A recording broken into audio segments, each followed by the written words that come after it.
Welcome back to Movies TV Mad. I'm Nick, your host with the most. Just ask your girlfriends and your wives. You can follow me on X Twitter at Movies TV Mad and on Instagram and on Threads at Movies TV Mad X. A very warm welcome to the latest edition of the Movies TV Mad Daily. I've got a couple of things I really want to discuss. There are rumours that David Zaslav is becoming very impatient with James Gunn over the development of Brave and the Bold, which is Gunn's version of a Batman movie for DC Universe. But there's another rumour that Zaslav desperately wants Robert Pattinson's Batman to be part of DC Universe. But we know that's not what Matt Reeves wants. This was always going to be a problem. And I also think that Zaslav is becoming reactive to the success of Penguin on Max. Episode 2, which episode 2 review's just gone up on this channel if you want to check it out, by the way. But the ratings for that went up from the first episode. That nearly never happens. So that is absolutely insane. It's doing so well. The Batman made $750 million globally at the box office during the pandemic. So what Reeves is doing is very successful. That's no surprise. Matt Reeves is a genius and he loves Batman. So people are buying into his Batman universe. So can you really create another Batman universe for DC Universe? No, I don't think you can have two of them. I've said this, from the very beginning. But from the beginning, Zaslav said he wanted a Superman movie, which he's getting. He wants a Batman movie and he wants a Wonder Woman movie. Where's the Wonder Woman movie? All we're getting is a Paradise Lost Max show. It has, Zaslav bought into that. What has Gunn told him about his plans for Wonder Woman? Who's going to be Wonder Woman eventually? Because when he first did the merger, Zaslav, he had a board. And he said he wanted to make Superman, Batman and Wonder Woman the most important characters in DCU.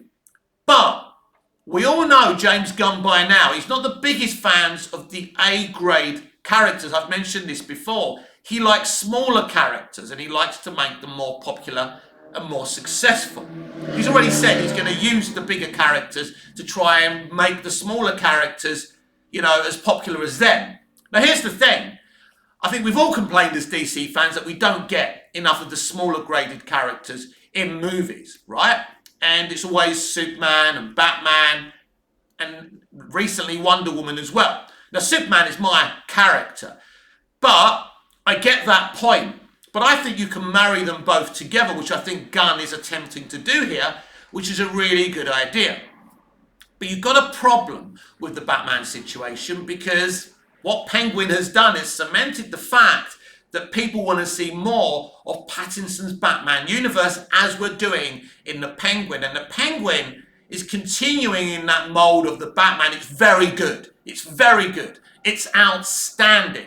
And so with it being so popular and with the Batman being so popular, you can't have another Batman in DC Universe. As exciting as it would be to have a more fantastical Batman in that universe, and it will be an alternative to Reeves' Batman, can you really have two of the same character running at the same time? And it's going to be very interesting if Reeves gets his sequel as well. I believe that Gunn was told by Zaslav to try and talk Matt Reeves into allowing Robert Pattinson's Batman to be part of DCU. And I think according to James Gunn, from what he said to fans, and he hasn't been blatant about it, but he has said, when fans have said, will Pattinson's Batman be part of DC Universe? He said it's not what Matt Reeves wants. So it's clear that they've asked him and he's said no. I believe they are trying to find a way to marry Pattinson into DC Universe because, this is the problem, everyone. This is why a bottled shared universe doesn't really work right now. The success of the Batman and the success of Penguin, as I've already said, shows you that visionaries working in different corners of the DC universe in live action is a better idea than what they're doing with DCU. Look at the problems they're having now. They've got a Batman over there. They've already announced Brave and the Bold. What do? People will get pissed off if there's not a Batman in DCU. But I ask the question again, how can you have both? How can you have two Batmen? You can't. I'm sorry. But, you know, you've got another situation. Let's say if Matt Reeves' The Batman situation wasn't a thing and didn't exist. I think they probably would have went with a Batman film before a Superman film. Because Batman, as much as I love Superman, but I love Batman too, by the way, slightly less, but I love Batman, we all know that Batman movies make money. We, you know, look at the Dark Knight trilogy. That made money. And, you know, Batman Begins didn't make a huge bank, but it was so cheap to make that it made a profit. Dark Knight, over $1 billion, and The Dark Knight Rises, over $1 billion as well. And some people don't even like The Dark Knight Rises, but they all went to see it repeatedly. Successful. The Batman, successful. Penguin, successful. It's all there. Even Batman versus Superman, which is deemed to be a failure financially, which I don't think it was, it nearly made $900 million. And that's a film mainly about Batman. Also, it's Superman's story as well. But it's, you know, the narrative there is about Batman as well as Superman. So Batman's recent outings have been very successful financially. So it would have made sense to launch DC Universe with Brave and the Bold. But they couldn't do that. I think they wanted to do that, but they couldn't do it. And then we have to ask the question, what's happening with Brave and the Bold? No casting. We have a director in Andres Muschietti who did the Flash movie. I've said a million times, I don't think he'll eventually direct that movie. And it's interesting. I mean, they probably would like eventually maybe Matt Reeves to direct that movie. But I don't think Matt Reeves is going to give them the movie. And when I say they, I mean Warner Brothers, not James Gunn. And I think this is where kind of the cracks are going to start to tell. That doing an extended connected universe, DC Universe, was a mistake. Gunn could have been developing his Suicide Squad universe in one corner, Reeves in another corner. Todd Phillips, the director of Joker and Joker Folie en Deux, you know, which is basically coming out next month. Everyone's basically, like all the influencers and critics have seen it now, and everyone has mixed views on that film. I've given you my short kind of views on that film. I want to go and see it again on release and give you a full review. I loved the movie. We're going to get to Todd Phillips, we're going to get to Harley Quinn, and we're going to get to Lady Gaga and talk about a potential future there. But this is what should have happened, that different visionary storytellers, writers, directors should have had their own corners of the DC universe. And already you can see with the Batman and the Penguin being so successful, and what do they do now with Batman in DC Universe? Because it certainly doesn't look like Brave and the Bold is a priority, does it? It doesn't. It's not in development. They're not doing anything. There doesn't seem to be a writer attached. There doesn't seem to be any casting being made. Nothing's happening with Brave and the Bold because over there, listen, you can't really have a connected DC universe without Batman. It will be very, very strange and disappointing. But over there, we've already got a Batman universe being developed. You can understand both sides. You can understand why Reeves doesn't want his Batman to be part of a bottled universe and having to change his Batman into maybe a brighter, lighter Batman. That's not who Matt Reeves is. He's created a Batman universe which is very, very accurate to the comics as well. So people are loving what Matt Reeves has done. So you can see Matt Reeves' stance, but you can understand David Zaslav. Batman is the most valuable IP that they have, the most valuable commodity that they have. And he should have been the launch for DC Universe, because I don't think a Superman film can give you the box office success that a Batman movie can do. And that's me being a Superman fan, as you know. But I'm also very, very balanced about these things. So look, I don't know what they're going to decide in the end, but the rumour is that Zaslav is becoming very, very impatient with James Gunn and Brave and the Bold, and he also would like Robert Pattinson's Batman, Matt Reeves' Batman, to be part of the central DC universe. So as soon as I have any updates on this, we'll see what's happening. But it could be a situation where Brave and the Bold actually doesn't happen, and they put the brakes on and say, we're not doing anything with Batman till Matt Reeves is done. We know that Matt Reeves wants to do a Batman movie trilogy. While, having, because he's got a lot of ideas. I think maybe after that trilogy, he may go on to Max as well, which is interesting, which is Elseworlds, isn't it? Which is Elseworlds, which doesn't interrupt what James Gunn wants to do with Brave and the Bold. I think I'll repeat, I think what they'll do is wait for those 3 films to happen. I'll only allow Matt Reeves to do 2 films so they can get on with their universe as well. But I think it's going to be a few years until we see Batman in DC Universe, unless we see him in Superman.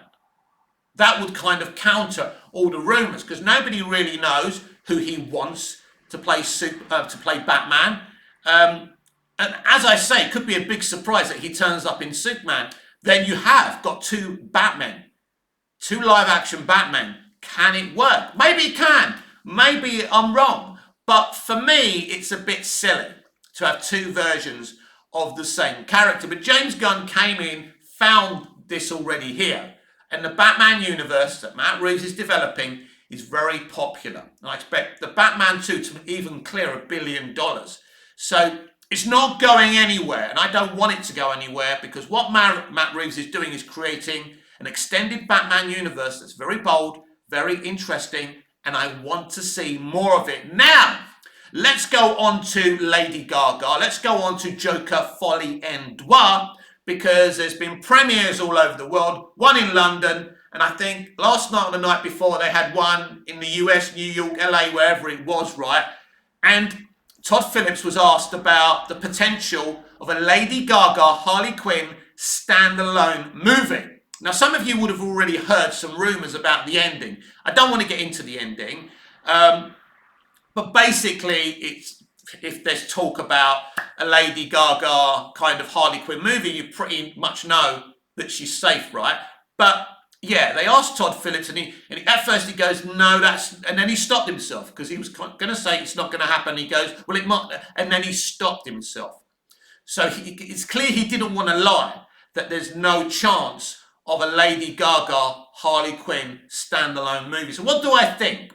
First of all, I loved Lady Gaga as Harley Quinn, or Lee, or however you know her as. But yeah, she was very good, very different to Margot Robbie, but I'm not going to say she's better. I like what Margot does, but I equally liked what Lady Gaga did as well. Lady Gaga is a multi-talented lady, as well as a great singer, songwriter, musician. She's a great actress. She's a multi-talented artist.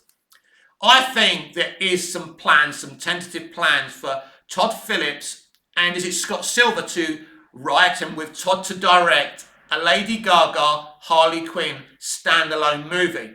I think if Joker Folie en Deux makes at least 500 million, I think they will definitely say fine. Because let's be clear about this. Joker Folie en Deux was never going to make $1 billion, because the musical element was always going to be off-putting to the masses. The general mainstream audience these days don't like different. They see different as bad. Joker Folie en Deux, no matter what people are saying out there, because the reactions so far have been mixed, it's not a bad movie. It's a great movie. It's a great CBM musical. They try to play the musical element down in the promotion because they know it's off-putting. But Todd Phillips wanted to do this. This is his vision. It's a great fucking movie. People say, well, it's not as good as the first. I don't agree with that. Just because it's a musical. Some people are saying the narrative isn't pushed forward in terms of Joker and Arthur Fleck. You are dealing with a psychotic, mentally ill fantasist.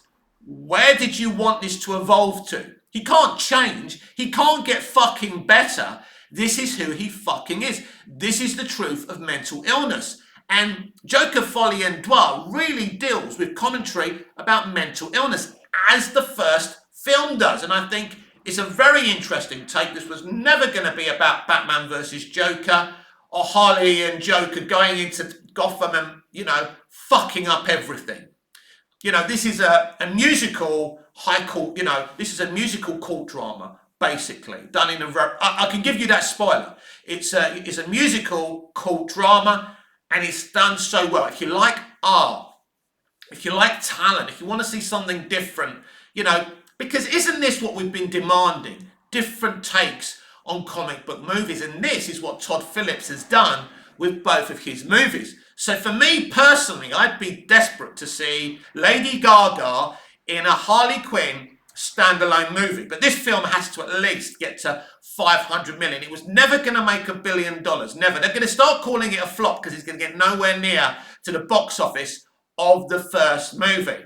But the way Todd Phillips reacted to that question definitely tells me that there's a chance it's going to happen, right? Joker is done. Joker is done. That's done. No spoilers, but he's done. Joaquin ain't coming back. I'm surprised Joaquin did 2 movies playing the same character. It shows you the love he has for Todd Phillips and Arthur Fleck as well. And I'm so happy he came back as well. So that's my prediction. 500 million at the box office for Joker Folie and Dois. And we start getting, because this is what Todd Phillips wanted to do in the first place. He wanted to tell different kind of black label, you know, Batman villain or DC villain characterizations. And I kind of said, this is what Joker Folie and Dois is. But really, doing a Harley standalone movie, which I think is his plan, was his vision from the beginning. Doing different standalone tales about these different DC characters. You can't lose. You can't lose having a DC film starring a multi-talented person like Lady Gaga. So I think it's going to happen. I think Joker Folie and Dois definitely at least makes 500 million at the global box office. So it is an interesting scenario right now because I have said different visionaries, different corners of the DC universe is the future of DC, should be the future of DC. And it remains to be seen how successful or unsuccessful James Gunn's going to be with DCU. Because this Superman film is coming. Nobody knows what it is. Nobody knows what it is. That's kind of the weird thing about this. I said before, by this stage we knew exactly what Man of Steel was going to be. We knew exactly what Superman Returns was going to be. During the build-up of Superman Returns, I never believed in a project more than I have, or hyped for a project than I was Superman Returns. Now, this was before all the stuff came out about Bryan Singer being accused of some very terrible things. Bryan Singer at that time was a hero to me. I'm not embarrassed to admit that, but I didn't know the bad stuff about him. Let's be absolutely clear about that. I don't want to be going onto Twitter later on and saying, oh, that guy Mick, Movies TV Mad, oh, you know, supporting that abusive guy, that allegedly abusive guy. That's not what I'm doing. So at that time, when Singer was announced to direct Superman Returns and to be co-constructing the story of that film, I was hyped because he had done The Usual Suspects, which I loved. He did X-Men 1 and X-Men 2, outstanding fucking movies. X1 and X2 were the best CBMs at that time since Superman the movie, Superman 2, Batman 89 and Batman Returns. And then we had the first Spider-Man with Maguire and Raimi, and they were great as well. So we were really being fed well at the time. So I had no doubt in my mind that Singer was going to give us an outstanding Superman movie. Superman Returns is a movie with so many great moments, but not necessarily a great movie. I think we could, or not necessarily a great Superman movie. Could have been, but he decided to continue it from the Donnerverse, and that's where he went wrong. The Daily Planet building looks nothing like that building. Kate Bosworth, a great actress, by the way, did a good job for what she was asked to do, but she wasn't Margot Kidder's Lois Lane. She's supposed to be Margot Kidder's Lois Lane. And even though people claim that Brandon Routh looks like Christopher Reeve, he wasn't Christopher. He didn't feel like Christopher Reeve's Superman. And, you know, Kevin Spacey, as great as he was as Lex Luthor, he even admitted he was more taking from Michael Rosenbaum's Lex from Smallville than Gene Hackman's, and that's what it felt like as well. He's a great Lex, but he's not Gene Hackman's Lex, and that's what he's supposed to be playing. So there's inconsistencies with Superman Returns, but I really believed in that movie going, you know, in the build-up to it. I didn't feel disappointed. I love Superman Returns. I genuinely do. I just feel as a sequel to Superman 2 and Superman 78, it simply doesn't work. But I'm glad it had the John Williams theme. I don't like the costume. I still don't like the costume. It reduces the mass, the body mass of Brandon Routh, who worked out and was fucking ripped, but you can't fucking tell. You can't tell because of the costume. The costume was wrong. Now, 98.9% of the CGI for Superman Returns is outstanding, but there's a couple of bits that they really should have refined. And that's a problem within the movie as well. Cutting out the Return to Krypton sequence. A stunning deleted scene. The CGI is fucking stunning. It's amazing. That's the whole precipice of the movie. That the movie is set, you know, from the depths of outer space to the depths of the ocean, you know. And it's about Superman returning and finding his place in the world.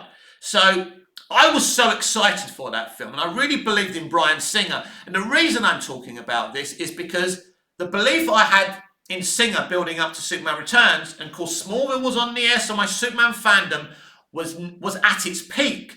You know, watching the season 5 premiere arrival, seeing the Fortress rise in that Smallville season premiere, I was so excited for Superman Returns. Smallville was at its best.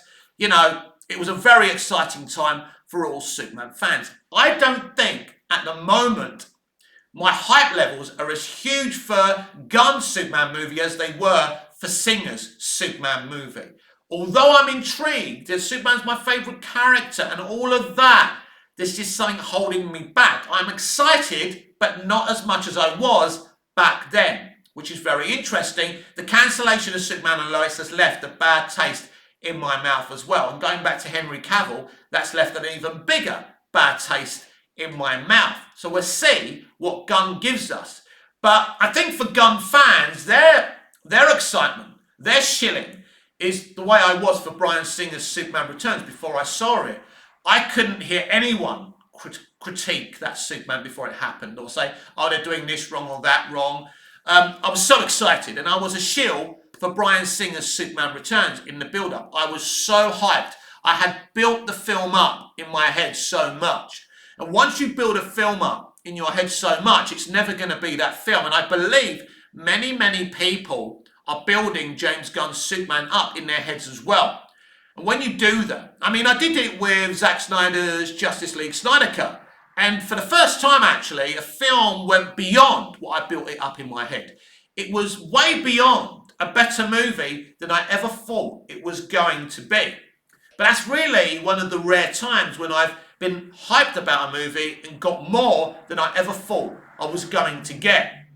Superman Returns didn't exactly deliver the film that I built up in my head, but it certainly gave me some amazing moments. There's a lot of amazing moments, Superman moments in Superman Returns, but the mistake was, I mean, look, you could have continued from the Donnerverse. You could have. It could have been a really good thing, but the continuity didn't work because Singer was kind of, I don't know, I think he was kind of cut between two things, trying to take a new direction and continue from Donner. He was obsessed with Donner's 78 movie. He was obsessed. That's why he wanted to make the movie. He's more of a fan of the 78 movie than he is of Superman, and I think that's the problem. There's no question. Singer, despite all the problems around him, is one of the great directors. There's no question about that. In terms of CBMs, in terms of the usual suspects, you know, he's very good at what he does. But is James Gunn as good a director as Bryan Singer was back then? I'm not sure. I've enjoyed his CBMs, but yeah. So I think in terms of Zaslav is becoming very impatient with Gunn over Batman, and I don't think Gunn, I think as a studio, they don't know how to go forward with Batman, and I think that's the problem. I think if it was up to Gunn, there would be no Matt Reeves' The Batman universe. If it was up to Gunn, there would be no Todd Phillips' Joker universe, but there is. And this is what's going to happen now. Although Gunn and Safran are in charge of DC Studios, there are moments when Zaslav will interfere. So if Joker Folie and Dwan makes the money, because don't forget, Zaslav approached Todd Phillips to run DC Studios before he approached Gunn. Never forget that. Todd Phillips was the first person that Zaslav went to, and I saw them at the premiere last night, I think on the night before, and Zaslav and Phillips were very friendly. So I think I want Todd Phillips to continue his DC Black Label universe. It's what I want. Different visionaries in different corners of the DC universe. That's what I always wanted. I didn't want a shared universe. I think we've gone past the era of a shared universe working, but Gunn may make it work. Personally, I would never ever have appointed James Gunn to run DC. He's a writer-director. He's not, you need a showrunner. I mean, Kevin Feige, you know, really in the first 3 phases was a great showrunner for the MCU, and his vision for that really, really worked. And if it wasn't for Disney's extremism and propaganda, Feige would have kept on continuing to cook. No question about that. Feige is a talented fella, right?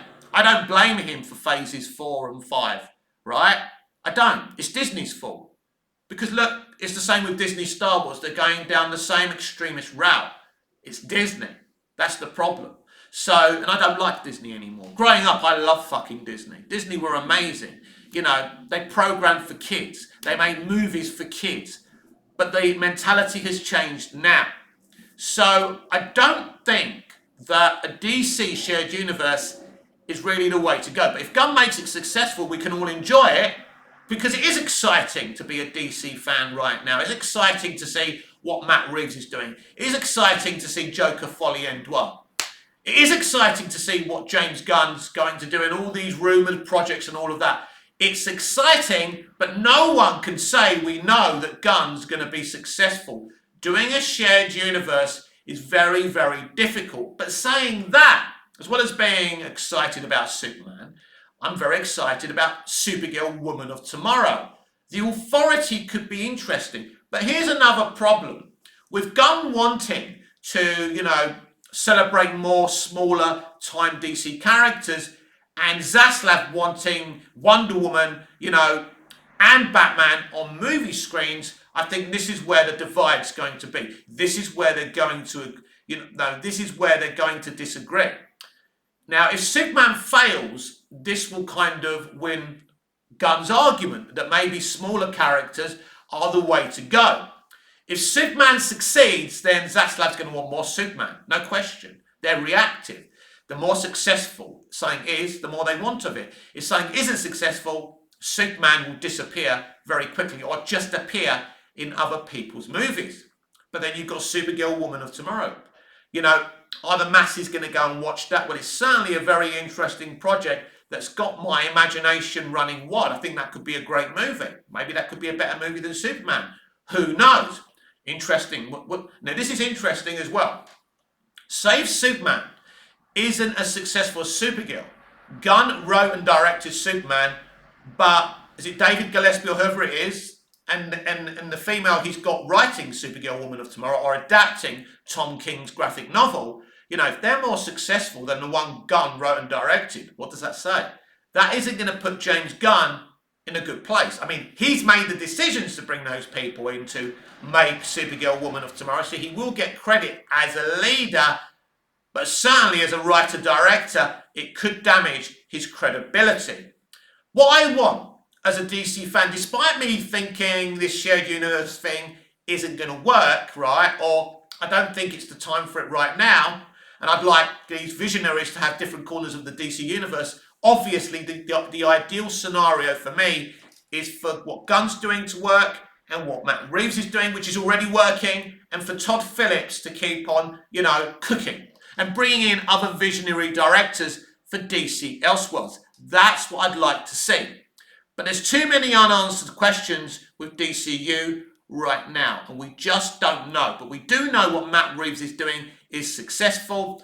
I expect Todd Phillips' Joker Folie and Dwan to make at least 500 million, and I do expect him to get that Lady Gaga Harley Quinn movie, standalone movie. He'll get that. He'll make that. The way he stuttered and didn't want to answer that question was very, very interesting to me. And I would love a Lady Gaga, Harley Quinn standalone movie, because Todd Phillips is a visionary storyteller and I don't want him to leave the DC universe.